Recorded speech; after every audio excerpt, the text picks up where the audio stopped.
Le jour se lève sur les ruines de l'Oropénie. Nous sommes au cœur du pays Lobi, dans le sud-ouest du Burkina Faso. Ici se dresse une des plus grandes énigmes de la région, des murs de 6 mètres de haut et longs d'une centaine de mètres. Une enceinte fortifiée.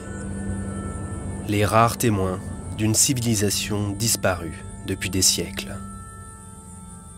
Au jour d'aujourd'hui, nous ne savons pas qui a construit les ruines de l'Oropénie. Pourquoi ces ruines ont été construites et quand est-ce qu'elles ont été construites. C'est pour ces raisons que nous appelons affectueusement ce site-là les mystérieuses ruines du Lobi. Aujourd'hui, un étrange bourdonnement vient perturber la tranquillité du site. Un petit drone photographie les murs de l'enceinte. Fabrice Mona est spécialiste de la photogrammétrie. La technique permet d'obtenir des modélisations numériques en 3 dimensions à partir de photographies. Le chercheur fait partie d'une équipe internationale et pluridisciplinaire qui tente de comprendre l'histoire des ruines de l'Oropénie. Il y a une chose importante sur cette enceinte qu'on remarque dès qu'on arrive, c'est tout simplement qu'il n'y a pas de porte visible. Donc une des questions, c'est quelle était la zone d'accès. Il y a quelques hypothèses derrière, où il y aurait éventuellement un sas, mais la question n'est pas résolue. Grâce au modèle numérique obtenu à partir de ces photographies, les chercheurs pourront étudier la régularité de la construction du mur. En cas d'irrégularité, si la taille des blocs change subitement, c'est que la zone a été reconstruite à une époque différente. On peut ainsi retracer l'évolution de l'édifice. Là, par exemple, très vraisemblablement, il y a quelque chose qui s'est passé. On voit très nettement les bancs de blocs qui ont une forme tout à fait particulière. Et bon, ce genre de choses se retrouve ici aussi. Et on va voir des modules significativement différents selon les zones. Et a priori, on espère que la modélisation en 3 dimensions va nous mettre en évidence de façon statistique toutes ces affaires et des choses éventuellement moins reconnaissables, bien sûr, moins triviales, parce que là, c'est absolument net.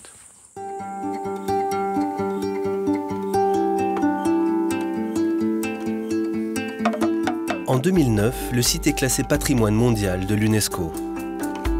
Découverte en 1902, l'enceinte de l'Oropénie est en fait la seule forteresse encore debout parmi plus d'une centaine de bâtiments semblables qui ont existé dans la région.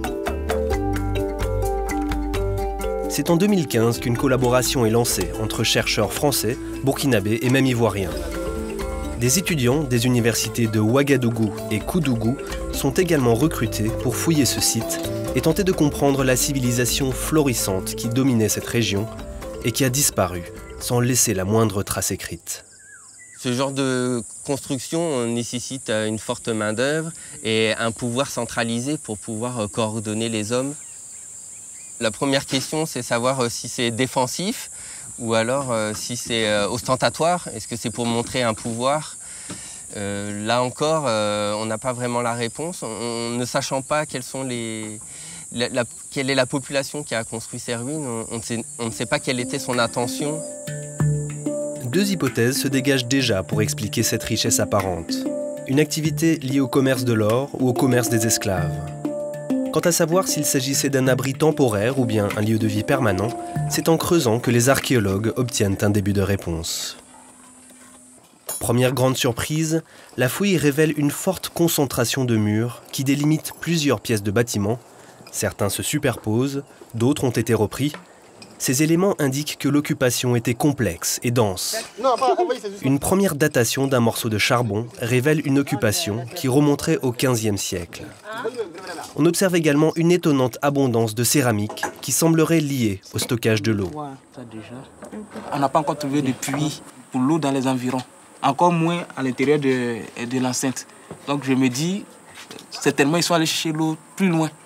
Donc il faut des récipients quand même de dimensions appréciables pour pouvoir conserver de l'eau sur peut-être 2, 3, 4 jours. Vous voyez. Donc c'est une hypothèse qu'on peut retenir, mais c'est lorsqu'on aura étudié la céramique à fond qu'on pourra obtenir des données encore plus concrètes. En plus des données concrètes, tangibles, recueillies sur le terrain, un des volets du programme examine les mythologies liées au site. Quentin Maigret, anthropologue, a cherché des traces de cette civilisation disparue au cœur des récits, transmis oralement, de génération en génération. On espérait pouvoir avoir une idée un petit peu plus claire en discutant avec les personnes donc ici sur place d'un groupe qui aurait pu revenir avec une certaine récurrence dans les discours. Ça n'a pas du tout été le cas. Si les légendes ne dévoilent pas l'identité réelle des bâtisseurs, elles montrent du moins la richesse des histoires qui lient le site aux populations locales. D'aucuns disent que ceux qui l'ont bâti étaient des géants de 5-6 mètres de haut et que pour s'adresser à eux, il fallait prendre un bois, lui taper la cheville, le tibia pour qu'il se baisse. Voilà. Il y a plein de mythologies autour. L'archéologie se méfie beaucoup des traditions orales. Mais quand on a un bien culturel avec beaucoup de mythologie autour, ça veut dire que le bien a été approprié par les populations locales. Et un touriste qui vient au-delà de la richesse scientifique, des résultats scientifiques, archéologiques et autres, palpables qu'on peut vérifier, il y a toute une histoire qui entoure. Et parfois, le visiteur a envie de voler un peu dans ces mythologies et parfois ça fait rêver.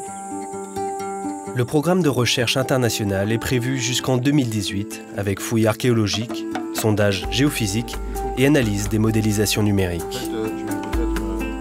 L'étude des mystérieuses ruines de l'Oropénie ne fait que commencer.